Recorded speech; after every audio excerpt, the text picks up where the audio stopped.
Good afternoon to all of you and welcome to all of you in OCIS PCS channel। कैसे हैं आप लोग? Hope से सभी अच्छे होंगे, पढ़ाई भी काफ़ी बेहतर चल रही है। तो आज के हमारे इस करंट के सेशन में देख लेते हैं कौन कौन से इंपॉर्टेंट इश्यूज़ हैं, न्यूज़ हैं, मुद्दे हैं, समाचार है। इसके अलावा कुछ इंपॉर्टेंट पॉइंट्स देखेंगे एंड एट द एंड हम लोग MCQs पर आएंगे।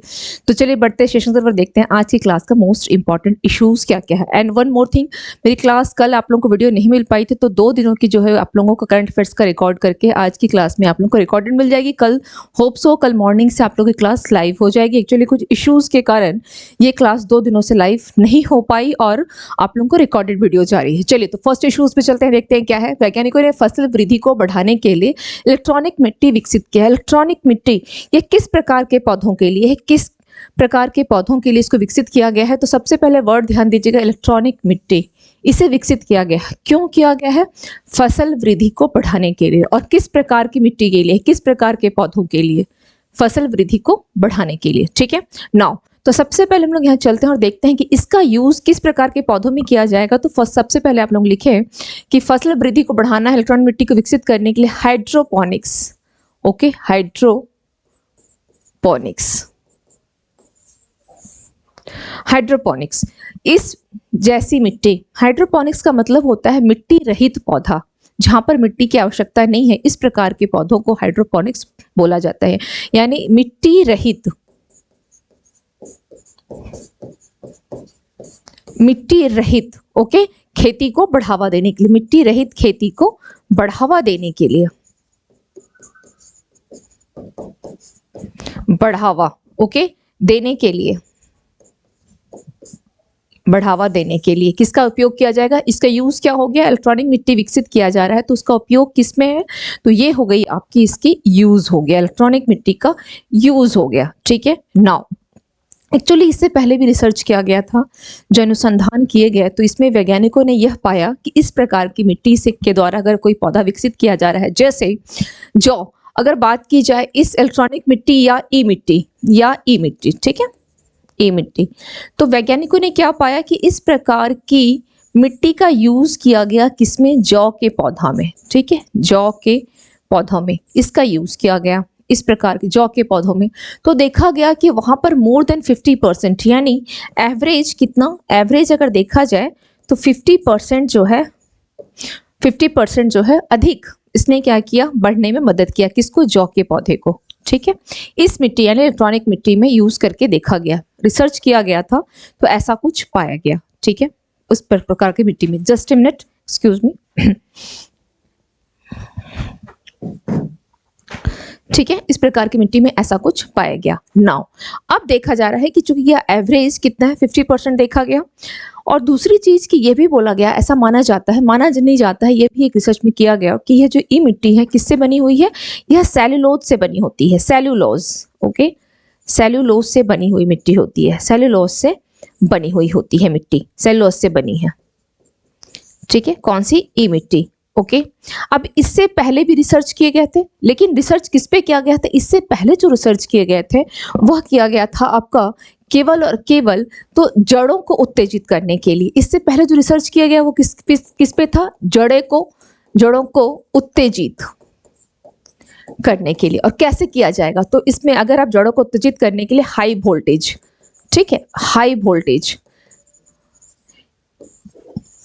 वोल्टेज इसका यूज किया गया। जड़ों, इससे पहले जो रिसर्च किया गया, वर्तमान में किसमें किया जा रहा है? हाइड्रोपोनिक्स पौधा में। नाउ तो रिसर्च करके देखा गया, तो इसका मेनली जो लाभ आया, जो मुख्य लाभ क्या आए इसके, इन सबों के मुख्य लाभ क्या आए कि ऊर्जा की खपत इसमें क्या होने लगी? ऊर्जा की खपत जो है इसमें कम होती है, ऊर्जा की खपत कम होती है।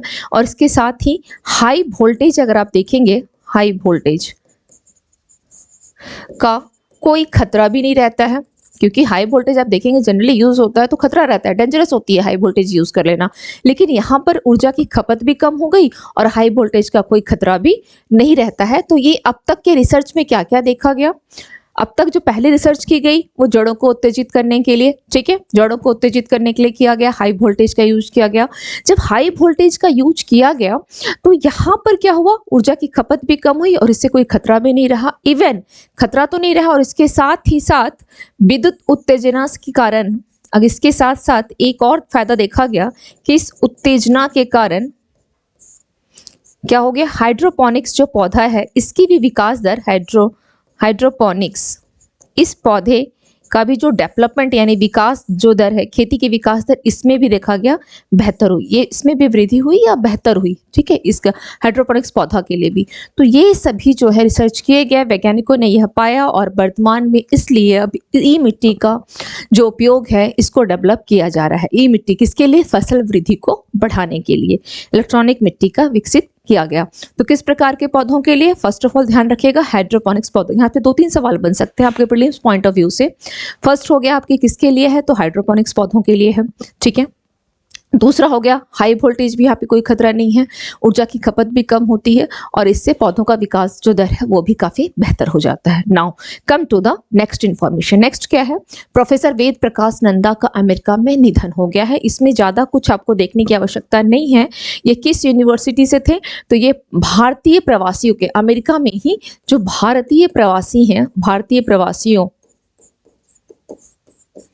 के मुख्य सदस्य में से एक थे। भारतीय प्रवासियों के एक कह सकते हैं कि प्रमुख सदस्य आप इनको मान सकते हैं, प्रवासियों के प्रमुख सदस्य ये मान सकते हैं, ठीक है। It's not that much important, इसमें इंपॉर्टेंट एक लाइन केवल ये है कि ये क्या थे, तो साहित्य और शिक्षा, ठीक है, साहित्य और शिक्षा में इनको योगदान देने के लिए इन 2018 में इनको पद्म भूषण दिया गया। इन 2018 इनको पद्म भूषण दिया गया था, ठीक है, साहित्य और शिक्षा में योगदान देने के लिए। Got my point clear. Now come to the next, ये हो गई। अब हम लोग चलते हैं नेक्स्ट पे आते हैं। रविंद्र कुमार त्यागी को power grid corporation of India limited का नया अध्यक्ष प्रबंधन निदेशक नियुक्त किया गया है। तो यहाँ पर केवल हेडलाइन ध्यान रखिएगा, एक केवल, और यहाँ पे बेसिक्स क्वेश्चन से बनते हैं, ज्यादा की आवश्यकता नहीं है, केवल बेसिक्स क्वेश्चन से यहाँ जो बनते हैं, यानी फैक्चुअल क्वेश्चन कह सकते हैं, फैक्ट केवल आएगा। पीजीसीआईएल का इनको अध्यक्ष बनाया गया। पीजीसीआईएल की स्थापना कब की गई थी, पावर ग्रिड की स्थापना कब की गई, 1989 में। एंड सेकंड थिंग कि यह क्या है, एक महारत्न कंपनी है, इसको ध्यान रखिएगा, यह एक महारत्न कंपनी है। वर्तमान में कितने महारत्न कंपनी है, तो टोटल 13 है, जिसमें से 12th महारत्न कंपनी कौन सी है, rural electrification corporation limited, REC limited, जिसके कब इसको दर्जा दिया गया था महारत्न का, इन ईयर 2022। एंड 13th कौन सा है, 13th कौन सा है, OIL, oil India corporation, OIC, all India corporation limited, OIC limited, ठीक है, ये ध्यान रखिएगा, थर्ड है OIC, oil India corporation limited, OIC 13th महारत्न कंपनी है। टोटल आपका 13 महारत्न कंपनी है, ठीक है। चलिए ये हो गया। नेक्स्ट देख लेते हैं क्या है। नेक्स्ट है, भारत दुनिया की सबसे बड़ी रेडियो टेलीस्कोप परियोजना का हिस्सा बन गया है। अब यहाँ थोड़ी सी समझने की जरूरत है। आप यहाँ पर विभिन्न प्रकार के क्या देख रहे हैं, टेलीस्कोप देख रहे हैं, विभिन्न प्रकार के, ठीक है।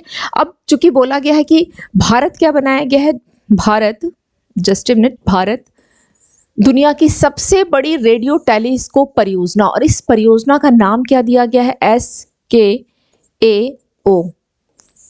इस परियोजना का नाम दिया गया है। इसका मतलब क्या होता है, इसका नाम मतलब क्या होता है, square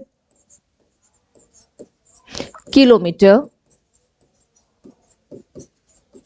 array, square kilometre array observatory, ठीक है, ऑब्जर्वेटरी यानी वेधशाला, इसका मतलब होता है, यानी दुनिया के सबसे बड़े, इसको हम ये भी बोल सकते हैं दुनिया का सबसे बड़ा, ठीक है, सबसे बड़ा, दुनिया का सबसे बड़ा क्या हो जाएगा, ये रेडियो टेलीस्कोप, ओके।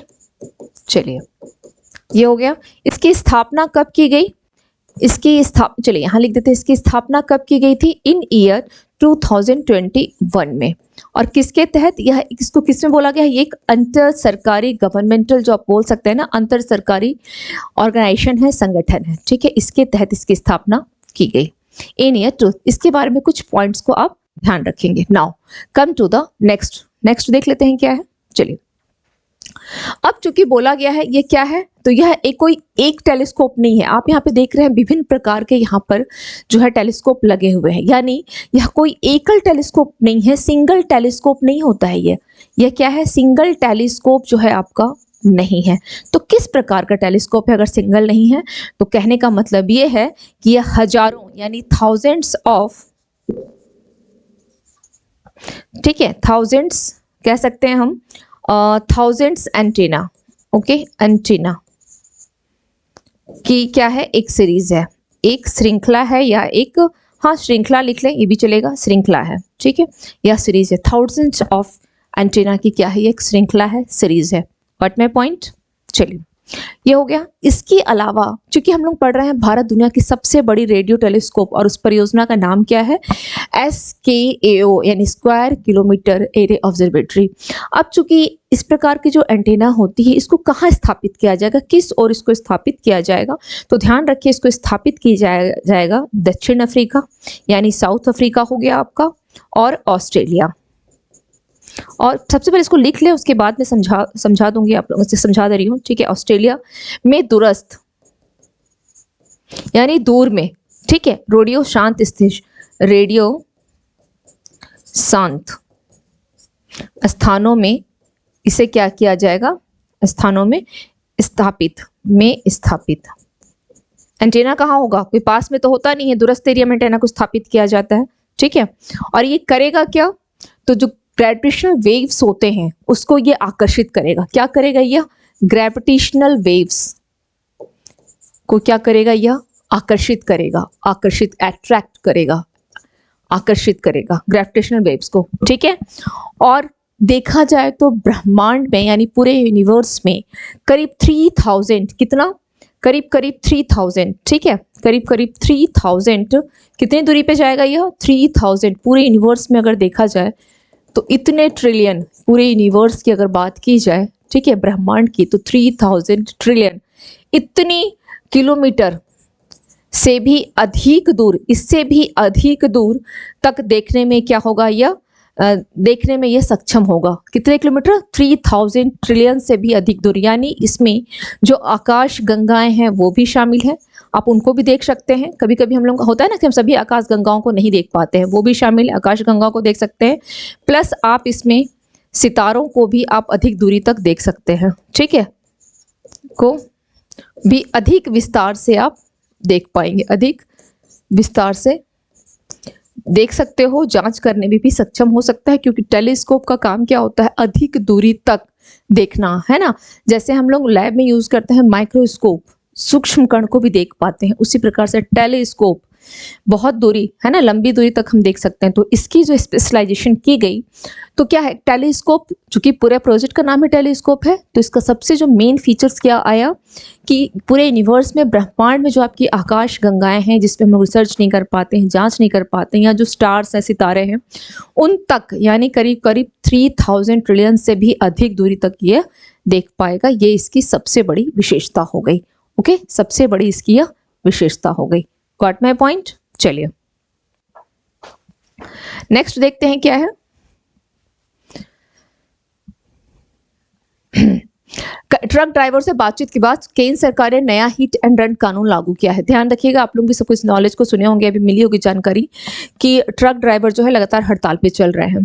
पहले क्या होता था कि ट्रक ड्राइवर एक्सीडेंट करते थे, और एक्सीडेंट करने के बाद तुरंत रफू चक्कर, किसी के हाथ नहीं आते थे, एक्सीडेंट किया और अपने ट्रक को चलते बने। अब ऐसा नहीं चलेगा, या तो वो पुलिस को इन्फॉर्म करेंगे, या निकट कोई प्रशासनिक अधिकारी होगा वहाँ इन्फॉर्म करेंगे। इसके अलावा उन पर कितना रखा गया है, तो उन्हें बोला गया है कि आपको 10 साल, ठीक है, कितने साल की दिया गया है सजा, आपको 10 साल की सजा का प्रावधान किया गया, और इसके अलावा आपको 7 लाख रुपए जो है वो भी दिए जाएंगे, ठीक है। क्या बोला गया, 10 साल सजा का प्रावधान, और आपके 7 लाख रुपए जो है आपको वो भी यहाँ पर जमा करना होगा, ठीक है। Clear, got my point. चलिए, ये हो गया, केवल इतना ही है इसमें, और ऐसा चीज जितना मैप यहाँ आप देख रहे हैं इसकी और कोई आवश्यकता नहीं है, ठीक है। आपको कितना रुपए देना है, तो 10 साल आपको कैद हो जाएगी, 10 ईयर्स का सजा है इसमें, 10 साल कैद है, और 7 लाख रुपए का आपको जुर्माना जो है वो देना पड़ेगा। तो इसके लिए ही ट्रक ड्राइवर का कहना है कि बहुत हेवी अमाउंट है ये सब, तो खैर ये यही मुद्दा है इसके अंतर्गत। इसको देखने की, इसको पढ़ने की आवश्यकता नहीं है, आपके एग्जाम में नहीं पूछेगा। नेक्स्ट, इसको भी छोड़ दें। नेक्स्ट आते हैं के smart Kerala solutions for managing administrative reforms and transformation Kerala सरकार के द्वारा लॉन्च किया गया है। देखिए है क्या इसके अंतर्गत। आप जो ये मोबाइल देख रहे हैं ना, इस मोबाइल में के स्मार्ट लिखा हुआ है, तो जहाँ पे भी इस प्रकार से स्मार्ट स्मार्ट वर्ड आए ना, तो ये समझ लें कि पूरे वहाँ की जो फीचर्स है उसको क्या किया गया है, डिजिटलाइजेशन कर दिया गया है, डिजिटल प्लेटफॉर्म से जोड़ दिया गया है। कहने का मतलब ये है कि केरल गवर्नमेंट ने क्या किया कि वहाँ की जो भी मतलब सरकार की योजनाएं हैं, कोई भी ऐसी सुविधा हो, जैसे आपको बिजली का पे करना है, आप घर बैठे ऑनलाइन कर सकते हैं। एक एग्जांपल दे रही हूँ, ठीक है। तो लोकल कोई भी सरकारी सेवा हो, सर्विस हो, उसको आप घर बैठे बैठे ले सकते हैं के स्मार्ट के जरिए। आपको कार्यालय, सरकारी कार्यालय जाने की कोई आवश्यकता नहीं। यही है आपका के स्मार्ट फीचर। ओके, चलिए नेक्स्ट देख लेते हैं क्या है। दिसंबर में जीएसटी राजस्व, इसको छोड़ दें, ठीक है, इसके इंपॉर्टेंट नहीं है। नाउ सरकार म्यांमार की अंतर्राष्ट्रीय सीमा पर मुक्त आवाजाही व्यवस्था को खत्म करने की योजना बना रही है। सरकार ने ऐसा क्यों किया? क्योंकि कुछ विद्रोही जो गुट है वो क्या करते हैं, म्यांमार में प्रवेश करते हैं। फर्स्ट ऑफ ऑल म्यांमार के रास्ते प्रवेश करते हैं, चूंकि इस अंतर्राष्ट्रीय सीमा की बात की जा रही है ना। तो जितने भी लोकल अंतर्राष्ट्रीय सीमा है, जैसे आप अगर आप देख लें, यहाँ पर म्यांमार हो गया, बांग्लादेश, भूटान, नेपाल, चाइना, पाकिस्तान, अफगानिस्तान और इंडिया, जितने पॉइंट्स यहाँ पर रेड रेड दिए हैं, ये सब आपके फैक्ट्स हैं, इसको ध्यान रख लीजिएगा। इसके अलावा अब हम लोग देख रहे हैं कि ये जो बॉर्डर एरिया टच कर रहा है, करीब 16 किलोमीटर का जो क्षेत्र है, FMR इसको बोला गया है। कौन सा है? तो इसको बोला जाता है फ्री मूवमेंट रिज्म, यानी इस एरिया में फ्री मूवमेंट रिज्म। ओके, इसको क्या बोला जाता है? फ्री मूवमेंट रिज्म, ठीक है। तो इसके करीब 16 किलोमीटर का जो एरिया होता है, उसमें क्या है, आप फ्री आना जाना कर सकते हैं। कोई वीज़ा, पासपोर्ट, किसी चीज़ की कोई आवश्यकता नहीं है। और विद्रोही कोई भी हो, चाहे वो किसी भी देश का हो, आप देखते हैं पाकिस्तान में क्या चल रहा है, बांग्लादेश में क्या चल रहा है, बॉर्डर एरिया, कभी बॉर्डर एरिया जो है शांत नहीं रहता है। यह हमेशा क्या है, हमेशा यह एक उसमें बना रहता है, मतलब कह सकते हैं कि अशांत एरिया बना हुआ रहता है ना बॉर्डर एरिया। तो उसके लिए क्या किया गया यहाँ पर कि चलो ये इस एरिया में बोला गया कि नहीं, अब इस पर रोक लगाने की योजना बनाई जा रही है सरकार के द्वारा। क्या किया जा रहा है देख लेते हैं। यहाँ आप देख रहे हैं, ये एक्चुअली इसको स्टार्ट किया गया था एक्ट ईस्ट जो पॉलिसी थी, एक्ट ईस्ट पॉलिसी के तहत इसको 2018 में इसको सरकार के द्वारा स्टार्ट किया गया था। कब स्टार्ट किया गया था? इन 2018 में इस पॉलिसी को लाया गया था। लेकिन इसका देखा जा रहा है कि काफ़ी दुरुपयोग किया जा रहा है, इस रीज़न का दुरुपयोग किया जा रहा है। विद्रोही आते हैं यहाँ, भारत में आतंक फैलाते हैं और फिर क्या करते हैं, ये भारत को काफ़ी भारतीय सीमा पर हमला करते हैं। भारतीय सीमा पर हमला करना, भारतीय सीमा पर क्या करते हैं, पर हमला करके क्या करते हैं, वापस क्या, किस रास्ते से, म्यांमार की ओर भाग जाते हैं। म्यांमार की ओर भाग जाते हैं। तो यहाँ पर हमारी क्या करेगी, हमारी इंडियन गवर्नमेंट कुछ नहीं कर सकती है, क्योंकि भागने लगते हैं, ठीक है, भागते हैं। तो इसके लिए ही इसको क्या किया गया है कि अब समाप्त करने की बात की जा रही है। अब बात आती है, चूंकि म्यांमार से कौन कौन से एरिया है जो टच कर रहे हैं, म्यांमार से भारतीय सीमा कौन कौन से हैं जो टच करते हैं। तो सबसे पहले लिखे मिजोरम, मणिपुर, मिजोरम मणिपुर हो गया, मिजोरम मणिपुर, अरुणाचल प्रदेश, ठीक है, अरुणाचल प्रदेश। इसके अलावा नागालैंड। ये ऐसे 4 राज्य हैं। ओके, नागालैंड, ये 4 राज्य हैं। ये 4 जो किसके साथ सीमा साझा करते हैं, म्यांमार के साथ सीमा साझा करते हैं। म्यांमार के साथ सीमा साझा करते हैं ये 4 राज्य। ओके, इसको ध्यान रखिएगा, ठीक है। Now come to the next point. आप लोगों को इससे रिलेवेंट कोई भी टॉपिक से लेकर कहीं कोई डाउट हो तो कमेंट सेक्शन में जरूर मुझे कमेंट करके आप लोग पूछ लीजिएगा, ठीक है। चलिए, क्योंकि रिकॉर्डेड क्लास और लाइव क्लास में डिफरेंस तो हो जाता है कि वहाँ पे थोड़ी सी और मौका मिल जाती है। और चूंकि 2 दिनों का करंट है तो थोड़ा सा मुझे भी कि बहुत ज़्यादा लेंदी आप लोगों के पास ना पहुँचे, वरना उबाऊ हो जाएगा आप लोग के लिए। गुजरात ने क्या किया, सूर्य नमस्कार को लेकर के रिकॉर्ड बना दिया। करीब 108 स्थानों में 50,000 लोगों ने इसमें पार्टिसिपेट किया था। चलिए नेक्स्ट देख लेते हैं क्या है।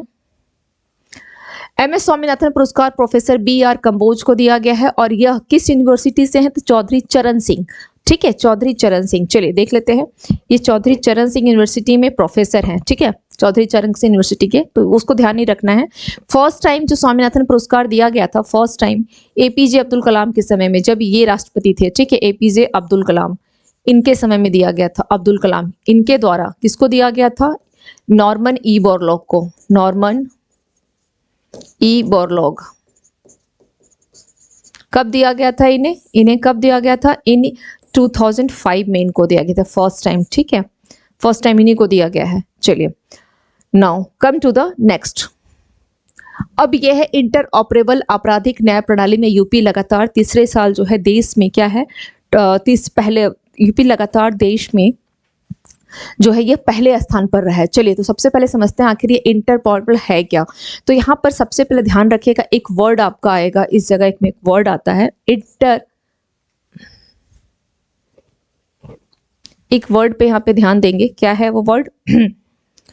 पहले स्थान पर कौन सा है, पहले स्थान पर यूपी हो गया, यूपी पहले स्थान पर है, दूसरे स्थान पर आपका एमपी है, एंड तीसरे स्थान पर आपका बिहार है। ओके और क्या है ये, इंटर ऑपरेबल आपराधिक न्याय प्रणाली, यानी इसे इंग्लिश में क्या बोला जाएगा, inter operable criminal justice system, criminal justice system. Okay यानी ICJS, ठीक है। इसके actually 5 pillars of this project, इसके कितने हैं, 5 पिलर्स हैं, इसके 5 पिलर्स हैं, ठीक है। और इसको क्या है, सुप्रीम कोर्ट के द्वारा बोला गया था कि ई कमेटी की गई थी, सुप्रीम कोर्ट के द्वारा ई कमेटी की गई और उसके द्वारा गृह मंत्रालय द्वारा इसका संचालन किसके द्वारा, होम मिनिस्ट्री के द्वारा किया जाता है इसका संचालन, होम मिनिस्ट्री। इसके 5 पिलर्स कौन कौन से हैं, तो फर्स्ट है पुलिस है, ठीक है, ये इंपॉर्टेंट है। 5 पिलर्स इसके कौन कौन से हैं, फर्स्ट है पुलिस यानी अपराध तथा आपराधिक ट्रैकिंग एवं नेटवर्क, ठीक है, सिस्टम, ये ध्यान रखना है, नेटवर्क ट्रैकिंग सिस्टम फर्स्ट है इसका। सेकंड क्या है इसमें, एक्चुअली इन सभी जितनी भी व्यवस्था है ना, इन सभी में बोला गया है कि यूपी सबसे टॉप पे है। जैसे पुलिस में हो गई, अपराध में या अपराध को ट्रैक करने के मामले में यूपी टॉप पे हो गया। इसके अन्य कौन से फीचर हैं, फॉरेंसिक लैब, ठीक है, यानी जांच प्रक्रिया जो की जाती है, फॉरेंसिक लैब यानी उसको बोला गया है ई फॉरेंसिक में भी, सबको इंटरनेट से जोड़ दिया गया है, ई फॉरेंसिक में भी यूपी टॉप आ रहा है। उसके अलावा न्यायालयों का देखा जाए तो इसके लिए ई कोर्ट, ओके, एंड लोक अभियोजन यानी लोक अभियोजन के लिए ई अभियोजन, ओके।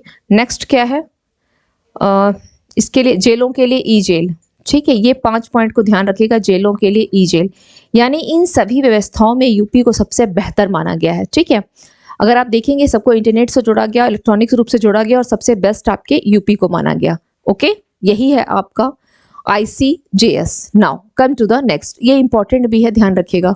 भारत ने चिकित्सा उपकरणों के आयात को सुव्यवस्थित करने के लिए सिंगल विंडो कर दिया है, एक विंडो पे सभी सारी यानी एकल खिड़की होता है ना कि सारी सुविधाएं एक जगह मिल जाएगी। तो ये क्या किया गया, इसने जितने भी मेडिसिन इंस्ट्रूमेंट हैं, डिवाइस हैं, उन सभी उपकरणों को आयात को सुव्यवस्थित करने के लिए सिंगल विंडो पोर्टल किया कि आपको अलग अलग अब पोर्टल करने की कोई आवश्यकता नहीं है, अलग अलग पोर्टल पे जाने की जरूरत नहीं है, अब एक पोर्टल पे आपको सब कुछ जो है प्रोवाइड की जाएगी, यही है आपका। नाउ नेक्स्ट है, अनाहत सिंह ने एडनबर्ग में लड़कियों का अंडर 19 स्कॉटिश जो है जूनियर चैंपियनशिप जो जीत लिया है। अब अनाहत सिंह के बारे में ध्यान रखिएगा कि यह खिताब जीता है, किसको हराया है, it's not that much important, हालांकि लिखना चाहें तो यहाँ लिख भी सकते हैं कि उन्होंने किसको हराया है। तो एक नाम आप यहाँ पे लिख लें, रॉबिन मैकअल्पाइन, रॉबिन मैकअल्पाइन को इन्होंने हराया है, ठीक है। हम लोग पहले भी काफी अनाहत सिंह को पढ़ चुके हैं, इन्होंने इसको उपविजेता यही है, ठीक है, इसको हराया है अनाहत सिंह जो है एडनबर्ग में, उन्होंने लड़कियों का अंडर 19। इसके हेडलाइन को ध्यान रखिएगा, हेडलाइन इंपॉर्टेंट है, फैक्ट है केवल ये। कम टू द नेक्स्ट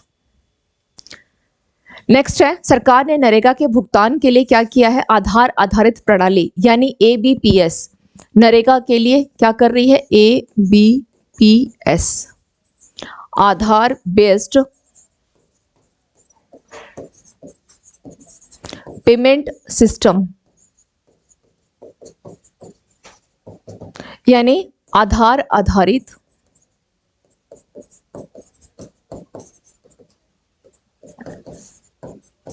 भुगतान प्रणाली। ओके, भुगतान प्रणाली, इसको सरकार लेकर के आई है। यानी अगर अब आपके पास आधार नंबर है तभी आपको लाभार्थी के रूप में जो है मनरेगा के तहत जो अमाउंट दिया जाता है वो मिल पाएगा। यानी आधार नंबर को अनिवार्य कर दिया गया है। देख लेते हैं इसके तहत क्या किया गया है। जो आधार नंबर है, आधार नंबर को क्या करेगा, किससे जोड़ेगा आपके, तो जॉब कार्ड से जोड़ेगा। ये किससे जुड़ेगा, जॉब कार्ड से प्लस आपके बैंक अकाउंट, इन दोनों से ये जुड़ा होना चाहिए, तभी आपको इसका प्रॉफिट जो है वह मिल पाएगा। ठीक है, आधार नंबर इन दोनों से आपका जुड़ा होना चाहिए। ओके, यही है आपका मनरेगा की प्रणाली। ठीक है, एक्चुअली इस जो आप देख रहे हैं इसको सबसे पहले स्टार्ट किया गया था, बात की गई थी 1 फ़रवरी को, इसको स्टार्ट किया गया था 1 फ़रवरी को इन ईयर 2023। ठीक है, 1 फ़रवरी इन ईयर 2003 में इसको स्टार्ट किया गया, लेकिन तब से ये समय बढ़ता रहा कि अब होगा अब होगा अब होगा। फाइनली अब जाकर के ये जो है इसको बोला गया कि 1 जनवरी से, कब इसको अनिवार्य कर दिया गया है, इसको अनिवार्य कर दिया गया है आपका 1 जनवरी 2024 से इसको अनिवार्य कर दिया गया है। ठीक है, चलिए अब बात आती है चूंकि मनरेगा को लेकर के। मनरेगा क्या है, इसके तहत नरेगा तो हम देख ही रहे हैं, अब इसी के तहत थोड़ा मनरेगा को भी हम लोग देख लें कि है क्या मनरेगा। चलिए, मनरेगा यानी महात्मा गांधी राष्ट्रीय ग्रामीण रोजगार गारंटी। ओके, इसी के तहत एक्ट जो आया था वो आया था इन 2005 में, यह एक्ट आया था।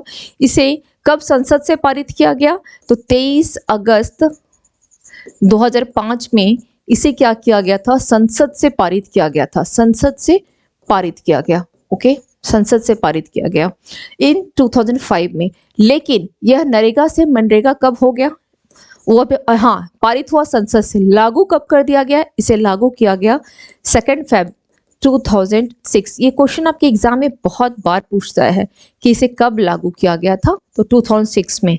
ठीक है, और अक्टूबर 2009 में अगेन किसमें संशोधन किया गया, अक्टूबर 2009 में संशोधन किया गया, किसमें, तो इस एक्ट में संशोधन किया गया है ना। किस एक्ट में संशोधन किया गया, तो एक्ट था आपका 2005 वाले में संशोधन किया गया, और इसका नरेगा का नाम को, मनरेगा के नाम को बदलकर क्या कर दिया गया था, इसके नाम को बदलकर मनरेगा कर दिया गया। जो पहले नरेगा से प्रारंभ हुआ था, बाद में इसको बदलकर मनरेगा कर दिया गया। और इसके तहत प्रत्येक परिवार ठीक है को केवल एक फाइनेंशियल ईयर के कम से कम एक वित्त वर्ष के लिए कम से कम 100 दिनों का रोजगार जो है प्रोवाइड किया जाएगा। ये इसमें ऐसा प्रबंधन किया गया। कितना है, प्रत्येक परिवार में कोई भी एक व्यक्ति हो उसके अंतर्गत इसको शामिल किया जाएगा। ठीक है, एक वित्त वर्ष में कम से कम 100 दिन का ये क्या करेगा, रोजगार आपको मुहैया कराएगा। तो ये हो गई आपकी पूरी नरेगा मनरेगा हम लोगों ने देख लिया। चलिए नेक्स्ट देखते हैं क्या है। आयुर्वेद शिक्षण पेशेवरों के लिए स्मार्ट 2 को लाया गया है। स्मार्ट 2 इसको आपके एग्जाम के लिए इतना इंपॉर्टेंट नहीं है, यहाँ पर बस ये ध्यान रखिएगा कि आयुष मंत्रालय और WHO के बीच में समझौता किया गया था। आयुष मंत्रालय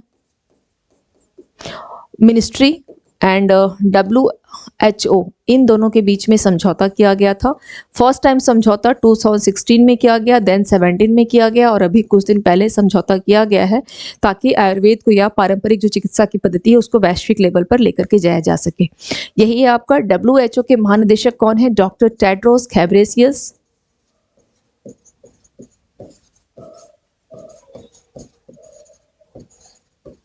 स्थापना हुई थी 7 अप्रैल 1948 में। ठीक है, चलिए नेक्स्ट देख लेते हैं क्या है। कर्मचारी प्रशिक्षण के लिए UGC के द्वारा वार्षिक क्षमता निर्माण योजना शुरू। UGC जिसके अध्यक्ष कौन है, तो इसके अध्यक्ष है M जगदीश कुमार। ठीक है, एक्चुअली इसके तहत क्या किया जा रहा है, जो कर्मचारी हैं उनको क्षमता को, कर्मचारियों की संख्या बढ़ाई जाएगी और उनके कौशल को वृद्धि की जाएगी, उनके कौशल का विकास किया जाएगा। यही है आपका, इतना इंपॉर्टेंट नहीं है एग्जाम के लिए। नेक्स्ट क्या है, भारत द्वारा संचार उपग्रह लॉन्च करने के लिए स्पेस एक्स रॉकेट का उपयोग किया जाएगा। और कब किया जाएगा, तो इसको जनवरी मतलब इन 2024 के मध्य में कभी भी किया जा सकता है। Space x rocket rocket.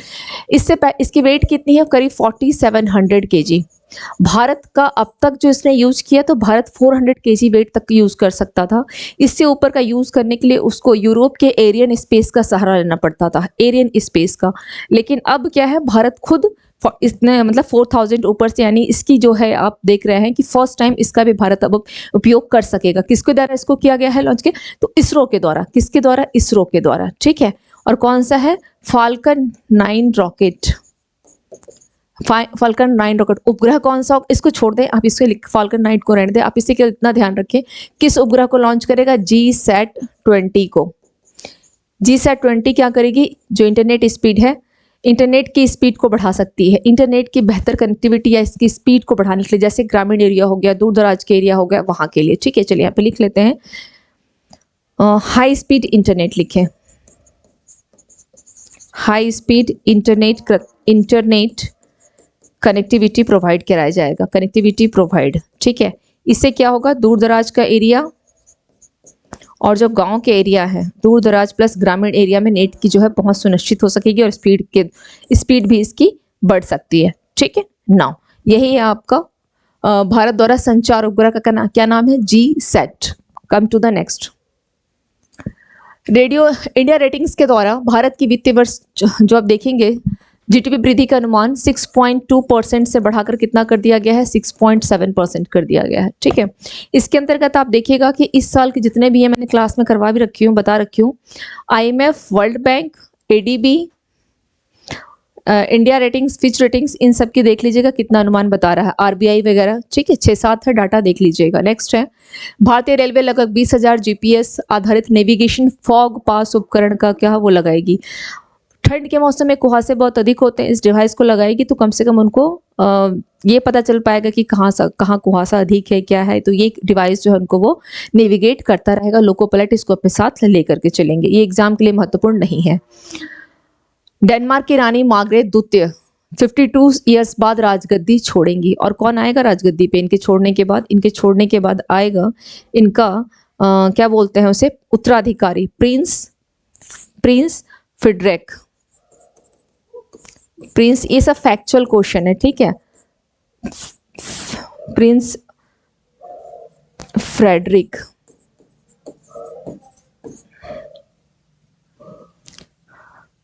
बसंत लक्ष्मी नरसिम्हाचारी को नृत्य क्रांति पुरस्कार प्रदान किया गया। ये क्या है? भारतीय नृत्यंगना है। इसके अलावा ये प्लस कोरियोग्राफर, दोनों नृत्यंगना और कोरियोग्राफर दोनों हैं। इसके अलावा चलिए नेक्स्ट पे चलते हैं। परिचालन प्रदर्शन में वैश्विक हवाई अड्डों में हैदराबाद और बेंगलोर हवाई अड्डे को दूसरा और तीसरा स्थान दिया गया। सबसे टॉप पर अमेरिका की एयरपोर्ट है, तो उसको याद रखने की आवश्यकता नहीं है। सेकंड पोजीशन पर हैदराबाद है, थर्ड पर आपका कौन सा है? बेंगलोर है। तो इसको ध्यान रखिएगा कि 5 एयरपोर्ट आपको ध्यान रखने। कौन कौन से 5 एयरपोर्ट है? इस साल के पूरे अगर हवाई अड्डा से संबंधित कोई भी प्रश्न बनेगा तो पहला है अयोध्या, दूसरा है सूरत, तीसरा है कैंपगोड़ा और चौथा है आपका हैदराबाद आ गया, क्योंकि इसे सेकंड अवार्ड दिया गया है। एंड 5th में है आपकी हेनले पासपोर्ट इंडेक्स में, जिसकी भारत की रैंकिंग 80 है। तो ये 5 पॉइंट को ध्यान रखिएगा। नेक्स्ट देख लेते हैं। Vice admiral B Shiv Kumar को क्या बनाया गया है? VSM ने युद्धपोत उत्पादन और अधिग्रहण के नियंत्रक के रूप में पदभार इन्होंने संभाला है। Come to the next information. Jammu Kashmir PM Vishwakarma योजना लागू करने वाला पहला केंद्र शासित प्रदेश बन गया है। PM विश्वकर्मा योजना को लॉन्च कब किया गया था? तो यह लॉन्च किया गया था 17 सितंबर इन ईयर 2023, यानी उस दिन विश्वकर्मा पूजा होता है, उस दिन इसको लॉन्च किया गया था। इसके तहत जो ट्रेंड विश्वकर्मी जो ट्रेंड है उनको 1500 रुपीज़ की निःशुल्क, 1500 रुपीज़ की निःशुल्क जो है निःशुल्क टूल किट्स दिए जाएंगे। निःशुल्क टूल किट्स इनको दिया जाएगा, टूल किट्स प्रदान किया जाएगा, ठीक है। इसका संचालन इनके द्वारा किया जाता है। महाराष्ट्र सरकार ने ड्रोन मिशन को अधिसूचित किया और इसके लिए कौन साइंटिस्ट को सपोर्ट कर रहा? IIT मुंबई। ये इसके सहभागी कौन है? IIT मुंबई। चलिए ठीक, थोड़ा सा गड़बड़ हो गया, ठीक है, चलिए कोई नहीं। नाउ अब देख लेते हैं आज के क्वेश्चंस क्या क्या हैं। जनवरी में MS स्वामीनाथन पुरस्कार से किसे सम्मानित किया गया है? Doctor SK Vatsal, professor Ratan Lal, doctor William D.R., professor BR Kamboj. तो राइट आंसर क्या हो जाएगा? क्वेश्चन नंबर 1 का D हो जाएगा। नेक्स्ट क्वेश्चन देख लेते हैं क्या है। Inter operable criminal justice system platform पर उच्चतम प्रवेश दर्ज करने में कौन सा राज्य लगातार तीसरे वर्ष पहले स्थान पर रहा है? MP, Gujarat, Bihar, UP. तो ध्यान रखिएगा यहाँ पर यूपी फर्स्ट पोजीशन पर है, बिहार एमपी सेकंड पोजीशन पर, बिहार आपका थर्ड पोजीशन पर। जनवरी में भारत ने डैश के आयात को सुव्यवस्थित करने के लिए एक सिंगल विंडो पोर्टल लॉन्च किया है। खिलौने, चिकित्सा उपकरण, यूरेनियम, सौर पैनल। तो किसके लिए किया है इसने सिंगल विंडो? चिकित्सा उपकरण के लिए किया है। एडनबर्ग में लड़कियों का अंडर 19 2023 स्कॉटिश जूनियर ओपन खिताब किसने जीता? जैनेट विधि, दीपिका पल्लिकल, जोशना चिन्नप्पा, अनाहत सिंह। तो राइट आंसर क्या हो जाएगा? Anahat Singh. Come to the next. निम्नलिखित में से किस राज्य सरकार ने स्थानीय 100 सरकारी संस्थानों की सभी सेवाओं को एकीकृत डिजिटल प्लेटफॉर्म पर लाने के लिए के स्मार्ट लॉन्च किया है? कर्नाटक, केरल, गुजरात, महाराष्ट्र। तो राइट आंसर क्या हो जाएगा इसका? केरल। दिसंबर में जीएसटी राजस्व में वृद्धि घटकर 3 महीने के निचले स्तर पर आ गई। दिसंबर 23 में सकल जीएसटी राजस्व संग्रह कितना था? ए 1,64,882 करोड़, 1,68,882 करोड़, 1,72,000, 1,74,000। तो इसका राइट आंसर कितना हो जाएगा? ए। भारत सरकार की डैश अंतर्राष्ट्रीय सीमा पर मुक्त आवाजाही व्यवस्था को समाप्त करने की योजना बनाई जा रही है। नेपाल, बांग्लादेश, म्यांमार, भूटान। तो राइट आंसर क्या होगा? म्यांमार। किस राज्य ने 1 जनवरी को सामूहिक सूर्य नमस्कार का विश्व रिकॉर्ड बनाया? उड़ीसा, महाराष्ट्र, गुजरात एंड केरल। तो राइट आंसर क्या हो जाएगा इसका? किस राज्य ने 1 जनवरी को सामूहिक सूर्य? गुजरात हो जाएगा। इलेक्ट्रॉनिक मिट्टी के संबंध में कौन सा स्टेटमेंट सही है? इसका उपयोग हाइड्रोपोनिक्स जैसी मिट्टी रहित खेती के तरीकों के लिए किया जाएगा। ई मिट्टी सेलुलोज से बनी होती है। केवल 1, केवल 2, सी 1 और 2 दोनों, डी इनमें से कोई नहीं। तो राइट आंसर सी हो जाएगा इसका। नेक्स्ट क्या है? प्रोफेसर वेद प्रकाश नंदा का हाल ही में अमेरिका में निधन हो गया। उन्हें किस वर्ष पद्म भूषण प्राप्त हुआ था? 2017, 2018, 2019, 2020। तो राइट आंसर हो जाएगा 2018। एविएशन एनालिटिक्स फर्म शीरियम द्वारा तैयार 2023 ऑन टाइम परफॉर्मेंस समीक्षा में किस हवाई अड्डे को वैश्विक हवाई अड्डों के साथ साथ बड़े हवाई अड्डों की श्रेणी में दूसरा स्थान दिया गया है? इंदिरा गांधी अंतर्राष्ट्रीय हवाई अड्डा, कैंपगोड़ा अंतर्राष्ट्रीय हवाई अड्डा, राजीव गांधी अंतर्राष्ट्रीय हवाई अड्डा, छत्रपति शिवाजी महाराज अंतर्राष्ट्रीय हवाई अड्डा। तो इसका राइट आंसर हो जाएगा ऑप्शन सी। उस वाइस एडमिरल का नाम बताइए जिन्होंने 1 जनवरी 2024 को युद्धपोत उत्पादन और अधिग्रहण के नियंत्रक के रूप में पदभार संभाला है? Deepak Kumar, Kiran Deshmukh, B Shiv Kumar, Sandeep Sinha. Right answer C. PM Vishwakarma योजना लागू करने वाला पहला केंद्र शासित प्रदेश कौन सा बन गया है? चंडीगढ़, जम्मू कश्मीर, दिल्ली, लद्दाख। तो right answer B, Jammu Kashmir बन गया है। महाराष्ट्र ड्रोन मिशन के बारे में कौन सा स्टेटमेंट सही है बताना है? कार्यान्वयन योजना भारतीय प्रौद्योगिकी संस्थान आईआईटी बॉम्बे के विशेषज्ञों द्वारा एक टीम द्वारा तैयार की गई है। ड्रोन का इस्तेमाल निगरानी और यातायात प्रबंधन के लिए किया जाएगा। सही कोड चुने। केवल 1, केवल 2, सी 1 और 2 दोनों, डी इनमें से कोई नहीं। तो इसका आंसर सी हो जाएगा। नेक्स्ट है विश्व ब्रेल दिवस 4 जनवरी को दुनिया भर में मनाया गया है। यह वर्ष डैश से मनाया जा रहा है? 2017, 2018, 2019, 2020। तो इसका राइट आंसर सी हो जाएगा। नेक्स्ट क्या है? भारतीय रेलवे करीब 20,000 फॉग पास उपकरण लगाएगा। फॉग पास उपकरणों के बारे में विचार करें। फॉग पास एक जीपीएस आधारित नेविगेशन उपकरण है। यह वहनीय, आकार में सुगठित और वजन में हल्का है। कौन सा स्टेटमेंट सही है? केवल 1, केवल 2, सी 1 और 2 दोनों, डी इनमें से कोई नहीं। सी आंसर हो जाएगा। दोनों सही हैं। डेनमार्क की रानी ने 52 ईयर्स बाद राजगद्दी छोड़ दी। उस रानी का नाम क्या है? एलिजाबेथ प्रथम, मारने दूत, विक्टोरिया, कैमिला। तो राइट आंसर बी। नेक्स्ट क्या है? नृत्य कलानिधि पुरस्कार डैश को प्रदान किया गया है? मीनाक्षी शेषाद्री, मंजू योद्धा, श्रेया शरण, बसंत लक्ष्मी नरसिम्हाचारी। तो राइट आंसर डी हो जाएगा। नेक्स्ट क्वेश्चन पे आते हैं। डैश से नरेगा श्रमिकों को मजदूरी का भुगतान करने के लिए आधार आधारित भुगतान प्रणाली अनिवार्य हो गई है। 1 जनवरी 2024, 6 दिसंबर 2023, 4 जनवरी 2024, 15 नवंबर 2023। राइट आंसर 1 जनवरी 2024। नेक्स्ट आते हैं। स्मार्ट 2 कार्यक्रम हाल ही में डैश शिक्षण पेशेवरों के लिए लॉन्च किया गया है? आयुर्वेद, अभियांत्रिकी, विज्ञान इनमें से कोई नहीं। तो राइट आंसर हो जाएगा Ayurveda. Come to the next important points पे आते हैं। क्या क्या है? भारत का पहला पूर्ण बालिका सैनिक स्कूल वृंदावन में खोला गया है। डीआरडीओ ने अपना 66 स्थापना दिवस मनाया। ब्रिक्स ने वैश्विक परिवर्तन का संकेत देते हुए 5 नए सदस्यों का स्वागत किया। ऑस्ट्रेलियाई बल्लेबाज डेविड वार्नर ने एक दिवसीय अंतर्राष्ट्रीय क्रिकेट से संन्यास की घोषणा की है। सरकार ने ऑटोमोबाइल इंडस्ट्री के लिए पीएलआई योजना अवधि 1 साल और बढ़ा दी। प्रधानमंत्री तमिलनाडु, लक्षद्वीप और केरल का इन्होंने दौरा किया है। एक्सरसाइज डेजर्ट साइक्लोन जो कि किसके किसके बीच में है, भारत और यूएई के बीच में राजस्थान में शुरू हुआ है। सागर परिक्रमा का 10th चरण चेन्नई से स्टार्ट किया गया। इसरो ने PSLV C58 एक्सरे पोलामीटर सैटेलाइट को सफलतापूर्वक इसने लॉन्च कर लिया। अरविंद पनगाड़िया को 16वें वित्त आयोग का अध्यक्ष नियुक्त किया गया है। जनवरी से मार्च तक इसको आप लोग छोड़ दें, ठीक है। स्वामित्व योजना के तहत सरकार के द्वारा लगभग 1.25 करोड़ संपत्ति कार्ड जो है वो वितरित किए गए हैं। पीएम मोदी 30 दिसंबर को अयोध्या में महर्षि वाल्मीकि एयरपोर्ट का इन्होंने उद्घाटन किया। झारखंड सरकार ने आदिवासियों और दलितों के लिए वृद्धावस्था पेंशन की अर्हता आयु घटाकर 50 साल कर दी, जो कि पहले 60 साल थी। हिमाचल प्रदेश के हट्टी समुदाय को एसटी का दर्जा मिला है।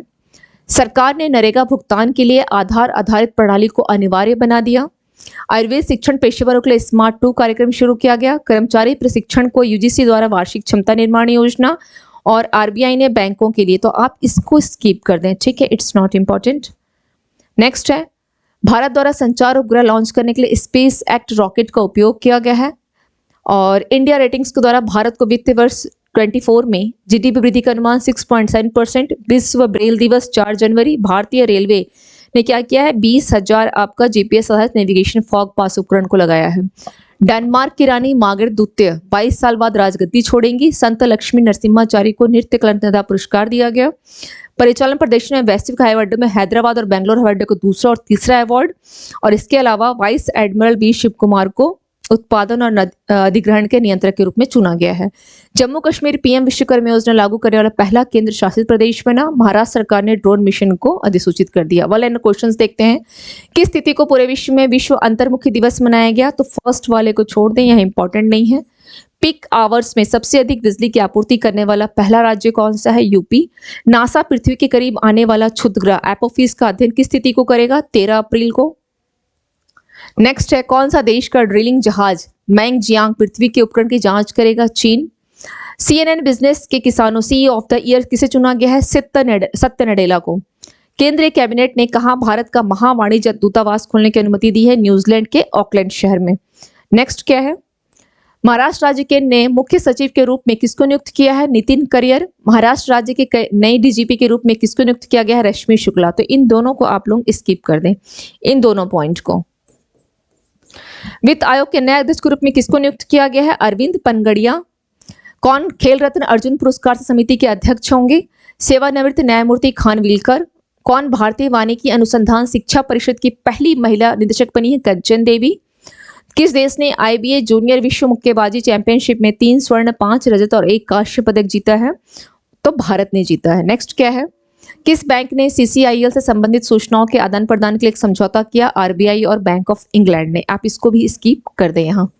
कौन नोएडा इंटरनेशनल एयरपोर्ट से उड़ानें शुरू करने वाली पहली एयरलाइन होगी, तो वो होगी इंडिगो। किसने दक्षिणी नौसेना कमान के 30वें flag officer commanding in chief के रूप में पदभार संभाला, वाइस एडमिरल V श्रीनिवास। कौन कांगो लोकतांत्रिक गणराज्य के नए राष्ट्रपति के रूप में चुने गए हैं, फ्लेक्स त्सेकेदी।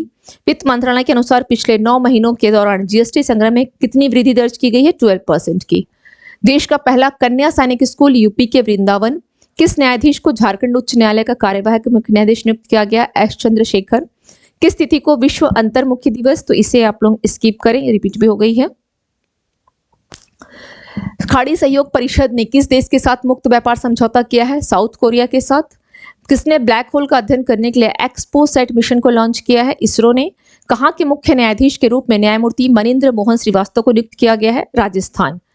नेक्स्ट है, चलिए तो आज की क्लास के मोस्ट इंपॉर्टेंट इशू समाप्त हो गए। कल से आप लोगों की live class as usual same time पे चलेगी। होप सो किसी प्रकार की कोई प्रॉब्लम नहीं आनी चाहिए। तो मिलते हैं फिर नेक्स्ट क्लास में। Thank you to all of you and have a nice day.